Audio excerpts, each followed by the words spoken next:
Welcome to Broad Eye, the podcast that explores knowledge gaps in ophthalmology and eye care.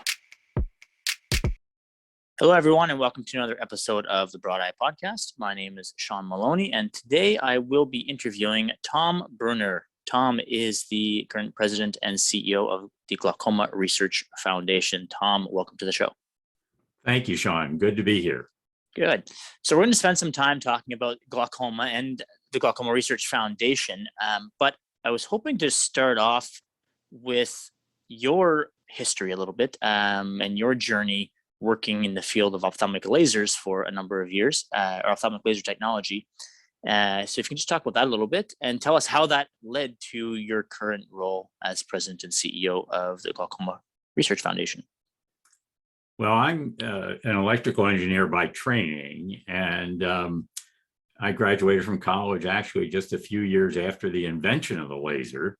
And I just got involved in applying laser technology, first industrially, and then joined a little company in California that was a startup basically, and got involved with the first commercial laser to treat an eye disease. In this case, it was diabetic retinopathy. And at the time, and this was in the early 70s, people who had diabetes for 20 years or more had a 50% chance of losing vision from their diabetes, from eye bleeding inside the eye, basically. And ophthalmologists figured out how to use the laser to seal off those vessels to stop that bleeding. And so we introduced really the first laser to treat diabetic retinopathy, which is a standard of care today, and reduced blindness from that condition from 50% to 2%. So it was a huge advance, really. And after that, I just continued to be involved in developing different types of lasers for different medical applications and primarily ophthalmic applications. We developed a laser for treating glaucoma, or also in the early 70s. We developed lasers for treating what are called secondary cataracts. So after you remove the cataract, sometimes you get some opacity, or you can't see through the capsule that's left behind when they remove your lens and put the new lens in. And that used to be an operating room procedure. And using the laser, we were able to make it an office procedure. So it was a huge benefit for patients and doctors, all the way to refractive lasers. And of course, today, those are pretty commonplace, and people that don't want to wear eyeglasses or contact lenses, maybe because of being in sports or because of their occupation, or just because they don't like glasses, can now reshape their corneas and do that again and very effectively. And most recently, actually, cataract surgery with lasers, femtosecond lasers to remove cataracts. And I guess my favorite is the selective laser trabeculoplasty, or SLT, which is another laser for treating glaucoma.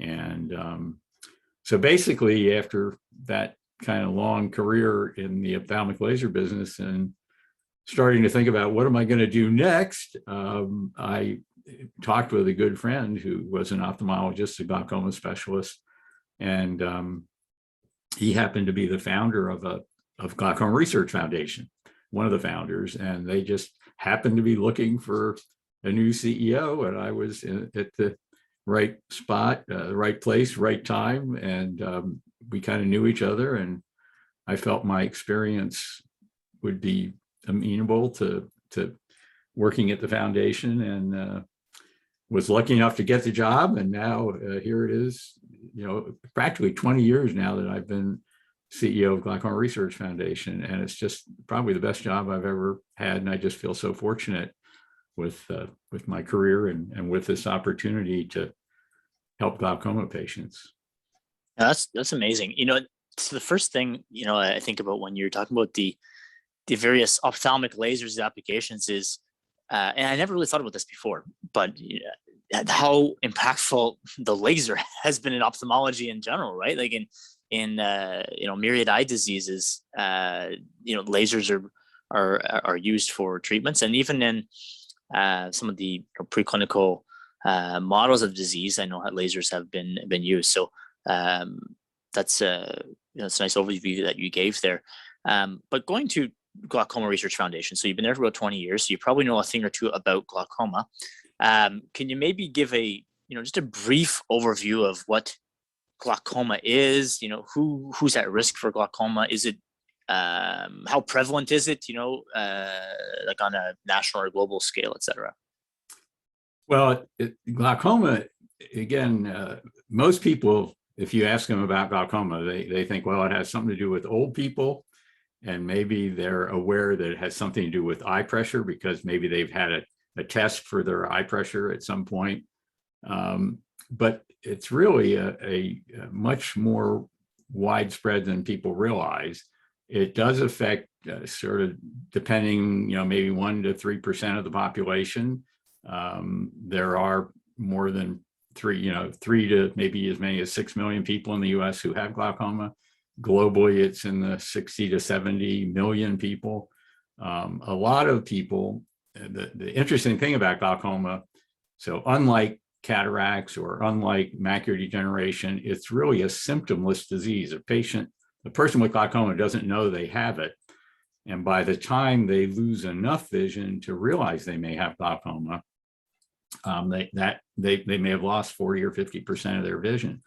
And that's because our brain is so good at adapting to the gradual loss of vision. And of course, we have 2 eyes and we can turn our heads. So with glaucoma, the vision loss is from the side, if you will.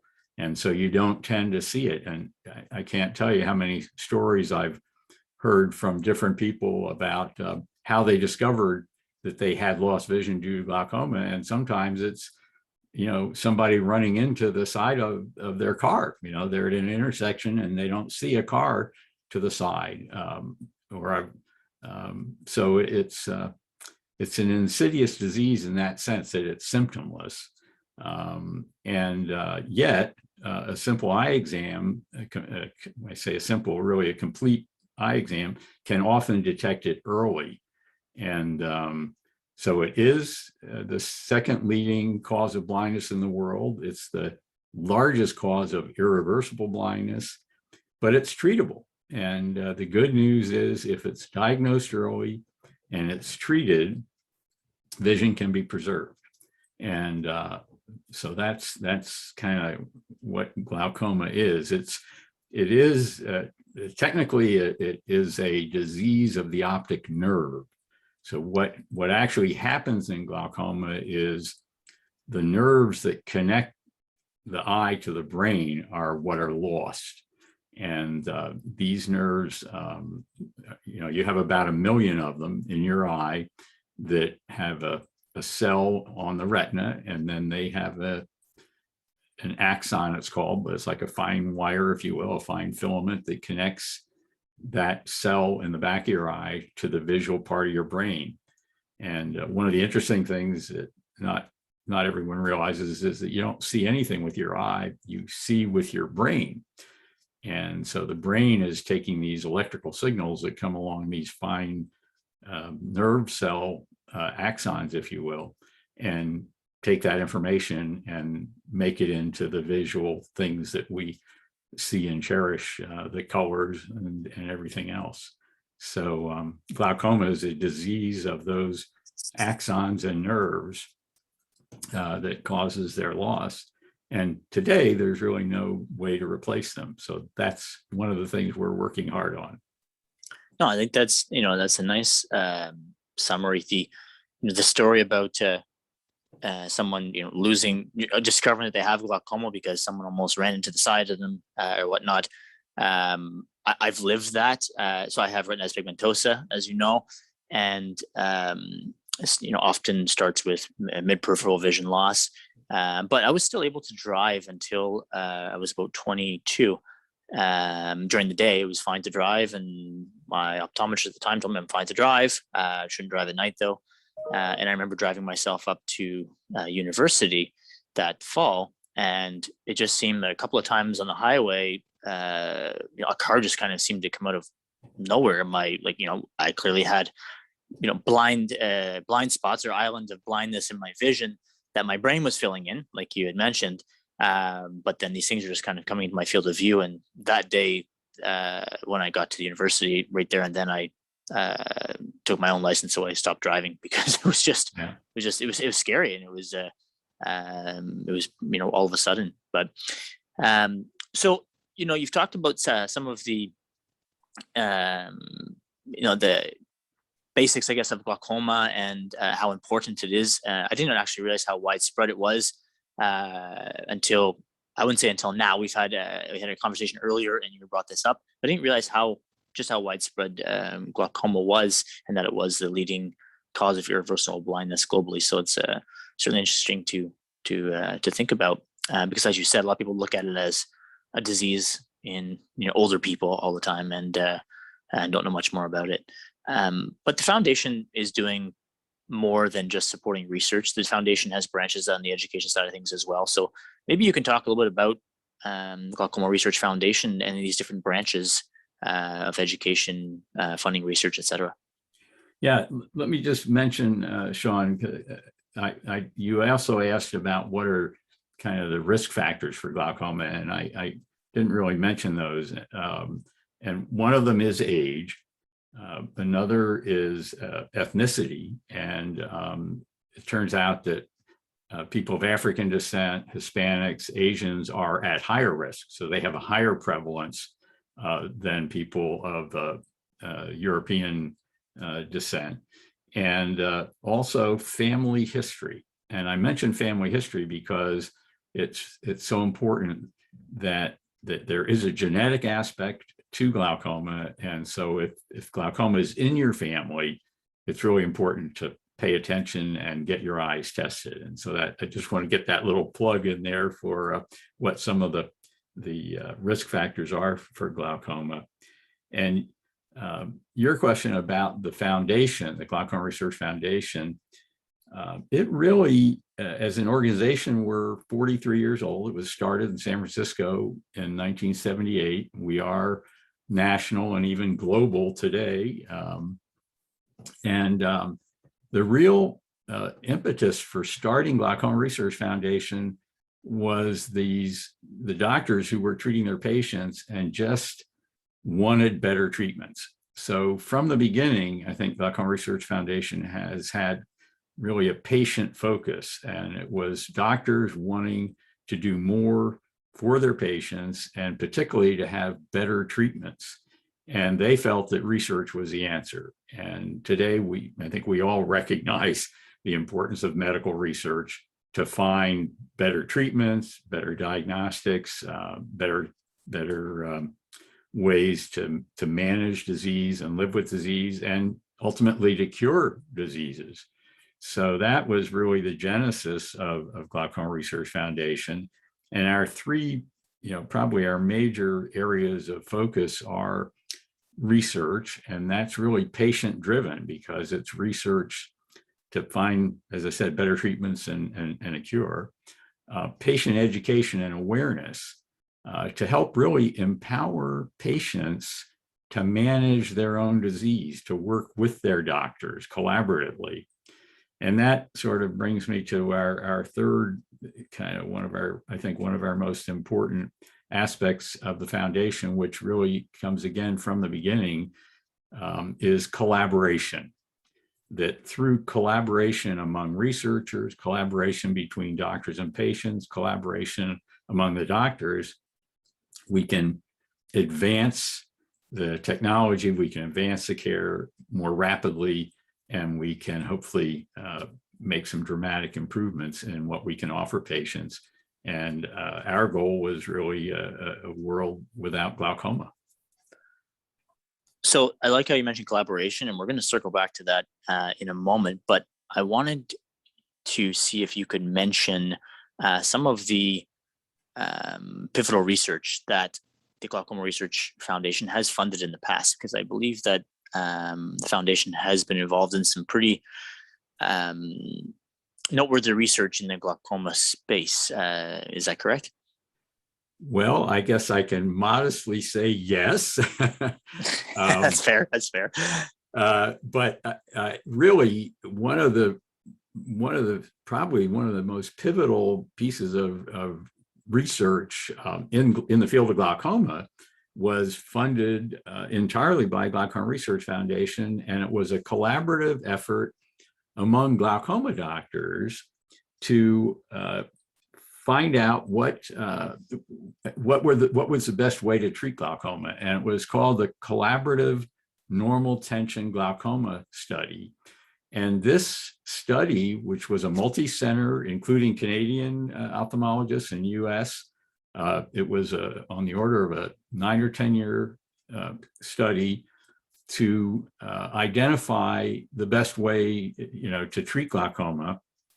And in particular, it was the first study to show that lowering eye pressure actually preserves vision. And today, everyone just kind of thinks automatically, well, if you have glaucoma, it means you have too high pressure, we got to lower the pressure. But that wasn't necessarily proven, and that collaborative normal tension glaucoma study was a randomized controlled clinical trial that established that lowering eye pressure was a good therapy for glaucoma. And it led to a whole group of subsequent studies in the US and abroad, mostly funded by the government, because these large controlled clinical trials are very expensive. And these studies as a group really determined how doctors treat glaucoma today. So they were very important. Another very, I think, critical study, and kind of a catalyst for, just like that collaborative normal tension glaucoma study was a catalyst for many other studies on how do you treat different types of glaucoma patients. Our research program, we call it the Catalyst for a Cure, where we bring 4 laboratories together to work collaboratively to solve a significant problem around glaucoma. The first one of those we started, it's actually 20 years ago. And it was really to understand what was going on in glaucoma that caused the loss of vision. How were these neurons that I talked about earlier that connect the eye to the brain, why did they go? Why were they lost? Why did they die? And that team of researchers we funded for a total of 11 years. And they were really the ones, I think, that were significantly responsible for changing the view of glaucoma from being this eye pressure problem to being a neurodegenerative problem, to being a problem of the loss of these ganglion cells. That was a whole process of the cell getting sick and ultimately dying, and identifying some of the earliest changes in those nerve cells that led to their loss. And their papers from that research are some of the most widely cited in glaucoma research to this day. So that was another very pivotal study. And we also were involved in funding some of the early research that identified the first genes that are causally related. And then we can maybe talk more, but I want to stop here in case you have a question. Well, no, I think it's, you're hitting on those key points, and that, the foundation has really been in the background in glaucoma research for decades, right? And I like how you highlighted about the Catalyst for a Cure and the collaborative nature of that. In our earlier discussions when we first spoke several weeks ago, you were highlighting that aspect of collaboration and how the foundation can foster collaboration between research groups. Now, the Catalyst for a Cure grants, is that what the current collaborative funding program is still called? Because I know you have some these collaborative funding initiatives still ongoing, and so maybe at the same time you could talk about some of those and what some of the hot topics in glaucoma are that the foundation is involved in supporting. Well, I think the unique thing about the Catalyst for a Cure and a collaborative research program is that most academic research is still individual scientists and individual labs that have to get grants and get funding to support their research, and have to publish papers to advance their careers, and again, to get the funds to pursue their research. So medical research tends to be somewhat, I hate to say isolated, but it's somewhat independent laboratories. And they do get together and they do present their work, usually after it's published. And that means that the progress is slower than if you had real-time collaboration, where scientists and laboratories were exchanging the information daily, hourly, as things happen in real time, and then publishing as a team rather than individually. And so the idea of our collaborative, what we call Catalyst for a Cure, but this collaborative consortium approach to research, is that we bring together a team of scientists. And what we've found is 4 labs working together. It seems to be the optimal number of labs. And we fund them for more than 1 year. We fund them for 3-year segments based on results, so that the funding is a 3-year grant, but it's renewed annually based on the goals they set and their accomplishment of those goals. And then it's actively, I don't want to say managed, but it's actively supported by an advisory board. So the team of scientists and the 4 labs work with their advisors to set their goals around a broader goal that the Glaucoma Research Foundation sets. And so it's a fairly unique model of research. And what we've discovered is it works very well. And the scientists in the first team, for example, hadn't even worked on glaucoma before. They were neuroscientists and molecular biologists and geneticists and people that had the skills to understand what was going on in glaucoma. But we purposely wanted people who came from outside the field to bring fresh viewpoints. And they had some amazing insights and really made some changes in how glaucoma research was viewed and conducted. And with the success of that first Catalyst for a Cure team, we initiated a second one. And this one was on what are called biomarkers. Biomarkers are like ways, indicators of disease, ways to detect a disease. So, temperature, for example, if your temperature goes up, you must have a cold or something going on. So it's a biomarker for a disease. And intraocular pressure, in a way, is measuring the pressure of the eye is kind of a biomarker for glaucoma. Now, it turns out it's not a very good one, because maybe half the people with glaucoma have, quote, normal pressures. But if you do have elevated pressures, it's certainly, glaucoma is certainly a potential cause of that, and something that needs to be looked at. And this biomarker initiative, we brought together, again, 4 laboratories to work on finding new approaches to measuring whether someone has glaucoma, and even more importantly, is the disease getting worse, and is the treatment working or not? And you need good biomarkers, good ways to measure the effect of a new therapy, and to be able to get FDA clearance, for example. So if I had a new drug that could save those retinal neurons from dying, I'd have to prove to the FDA, I'd have to prove to my colleagues that it actually works, that it really does stop these nerves from dying. And if I don't want to spend years, because glaucoma is a slow, gradual disease, if I don't want to spend years to prove that my new treatment works, I need a way to see if the gradual changes to the nerves can be detected and measured. And that's what these new biomarkers do. So that, again, is a major contribution. It's a tool to help us solve neurodegeneration. And the third Catalyst for Cure, which just started 3 years ago, we're just wrapping up the 3rd year, is actually the culmination of these first two in a way. And it's the most challenging of all. It's how can we, the goal that we gave to the team was basically figure out how to not only stop neurodegeneration to protect those nerve cells, but also how to replace them. And one thing, and I'm sorry if I'm talking too much here, but one of the important things is that Glaucoma Research Foundation is also very much patient-centered. And we do surveys every year. We talk with patients. We have patient summits to bring patients and doctors and scientists together.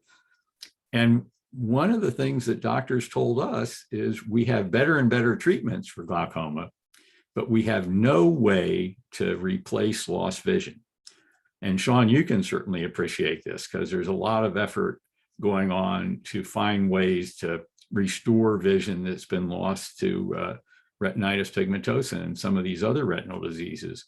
So if we could, for example, implant new retinal neurons and grow new connections to the brain, we could restore vision. So this is a huge challenge, and yet we think with this collaborative approach, bringing together 4 different labs that hadn't really worked together previously, from different specialties, whether it's stem cells or regenerative medicine or glaucoma, that we could work to solve this problem. And it's in the first 3 years, they've made amazing progress, really. Who chooses the labs? Like, do you as a foundation say, okay, I'm going to choose these labs, or are they applying separately? Like, how does that come together? That's a great question. And that's, again, we actually have a book that was written by one of our board members about the first catalyst for a cure, which gives the recipe, if you will, of how to do a catalyst for a cure. And it's available on our website.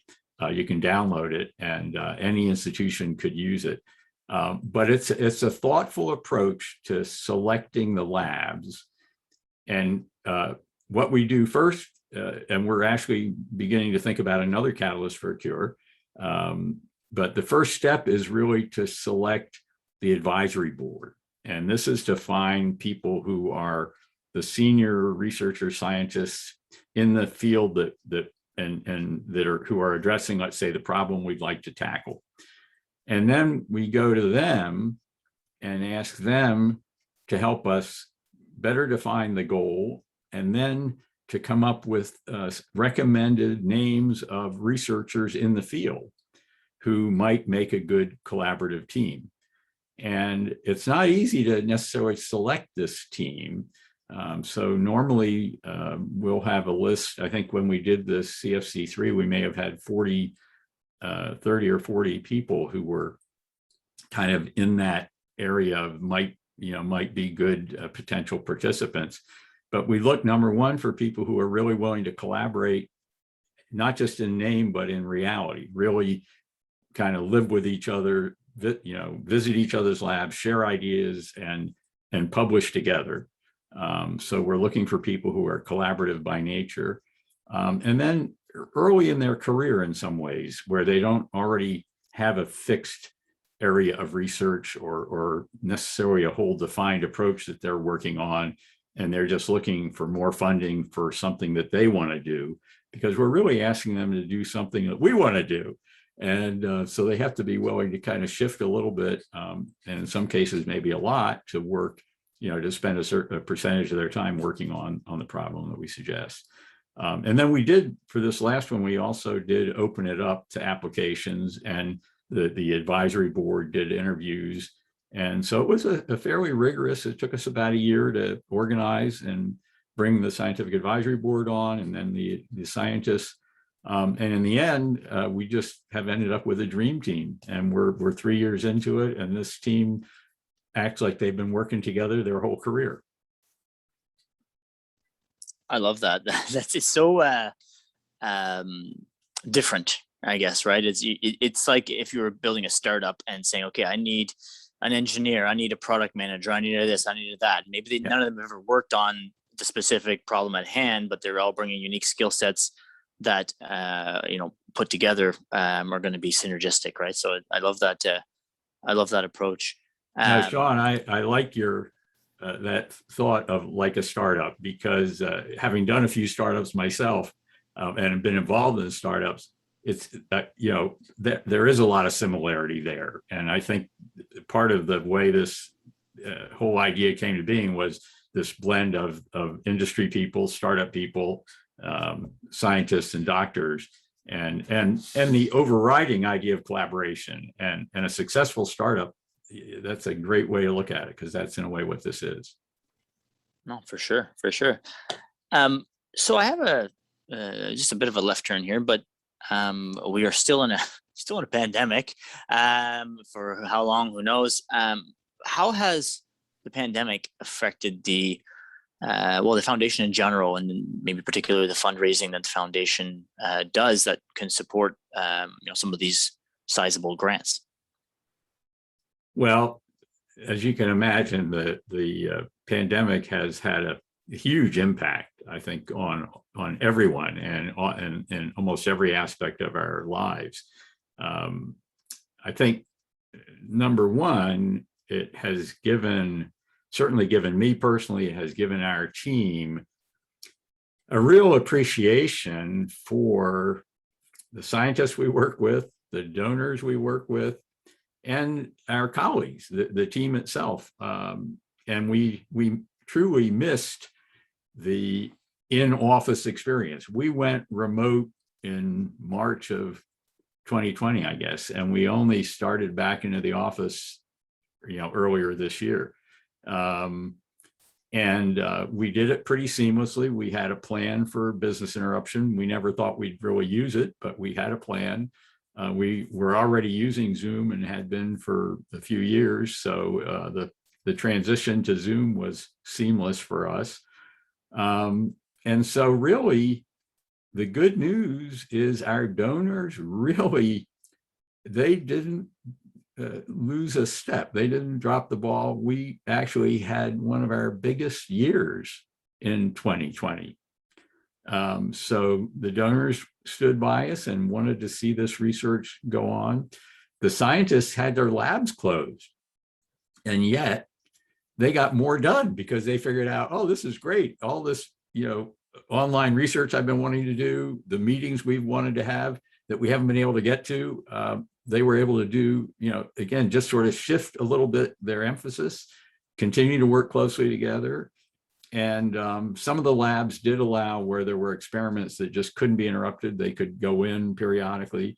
But I would say, despite everything, and then the other huge benefit for us, sort of one of the silver linings, was going more globally. So we converted our events to webinars and virtual events, and attendance went from 50 or 70 to 400 or 1,000 because we could broadcast it around the world. And so I think it increased awareness of Glaucoma Research Foundation. I don't want to be too enthusiastic because I'm not advocating pandemics as a way to build your business. But for us, it was challenging, but I'm very grateful to our donors, to the team, to the scientists, because everybody just, we just kept on going. I like that story, but I think it's also a testament to your team, because I know from firsthand conversations that not every organization that was trying to fundraise, in ophthalmology domains or otherwise, was so successful. A lot of them struggled during 2020. So the fact that your team A had a plan in place, and B managed to pull off a record fundraising year, I think it's a testament to to the organization, and probably a thread of startup that kind of runs through the organization, and people willing to pivot and adapt as needed. So Tom, people who are listening to this, I know you mentioned the book, or the ebook, that some of the research groups can maybe access and download. So with your permission, we can link to that certainly in the show notes. But are there other resources that you would recommend to the listeners, and other ways that they can find out about the foundation, the work it's supporting, or to get involved or support on their own? Yes, and thank you for that question. We have a website, which I would encourage anybody who is listening and wants to learn more about glaucoma or wants to be involved in any way, please visit our website. It's glaucoma.org. So it's easy to remember. We get a visitor. I just did the math. Every 10 seconds, somebody goes to our website to learn something about glaucoma or our research, or to get their questions answered. And often they're people who are newly diagnosed with glaucoma, but they can also be friends, relatives, family members. And there is a huge amount of information on our website, and it's constantly updated. And there are all the reports from the scientists who we fund are on our website, and it has a search box that is, I think it's an excellent search mechanism so that you can put in a question or a topic and it'll find everything on our website about it. So I would encourage using our website. Definitely, if there's a researcher or a scientist interested in collaborative research or setting up a consortium to solve a research problem, I would encourage them to look at this book on the 9-year Catalyst for a Cure story. And if you just Google that on our website, it's a downloadable PDF. Or if you want a copy, contact me and we'll mail you a hard copy.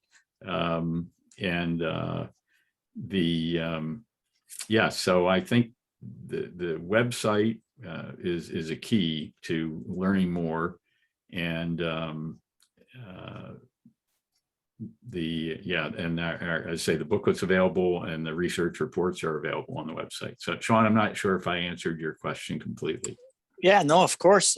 But I also want to talk, anybody who wants to support the foundation, anybody wants to donate, getting involved in other ways. So yeah, what can they do, or who should they reach out to? Should I just put your email over the internet and have everybody contact you directly, or what's the best way to do that? Thank you for that. Donations are very important. And that's, we get zero funding from the government. A lot of people don't realize that nonprofit foundations like Glaucoma Research Foundation, we raise every dollar ourselves. And so donations are extremely important, small, big, it doesn't matter. And we have a donate button on the website, so you can click on that and you can donate. You can also volunteer. And as I mentioned, you can also attend some of our events. We have the Patient Summit, and we have webinars, and these webinars, and we're very active on social media. All of these things are a way to learn more about it and to get involved. So volunteering, donating would be terrific. We recently got one of the biggest gifts we've received, which was $1.5 million grant from the Stephen and Michelle Kearse Foundation, and it's a matching grant. So people who want to donate now can actually double their money by, just clicking on that donate button, and whether it's $10 or $1,000 or $100,000, we'll match it. So so that's one of the first things I learned. Of course, when you're in industry, that you have to sell stuff and you have to make a profit to survive. So going back to the startup mentality, and in a nonprofit, it's really very similar. You have to run a sustainable business. We have a highest 4-star rating on Charity Navigator. We meet all the Better Business Bureau standards. It's because we run Glaucoma Research Foundation in a way, I like your word, it's like a startup. And we're a very small staff. And what we try to do is raise money and put it to the programs of research, education, patient support. And our numbers are roughly 83% of every dollar goes to program. And the balance is to do fundraising and to handle the administrative expenses. So I think Glaucoma Research Foundation is a good investment, whether it's volunteering time, whether it's donating. And we certainly appreciate and are very, very, very grateful to our donors from across the country and around the world. Tom, thanks. And, we're certainly going to try and do our part at the Broad Eye podcast of disseminating this to the masses this episode. I think it's important to get the word out about what the foundation is doing and trying to do in the years ahead. So we will certainly do our part, get it out as broadly as possible. So thanks for taking the time to chat with me today. I certainly enjoyed the discussion.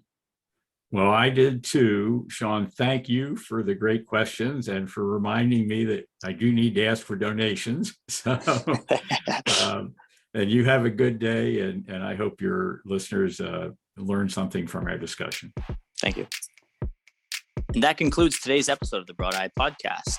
If you enjoyed this episode, please be sure to subscribe on your favorite podcast platform. Of course, ratings and reviews are always welcome. And you can certainly share this episode with any of your colleagues or friends who might enjoy it. Thanks for listening.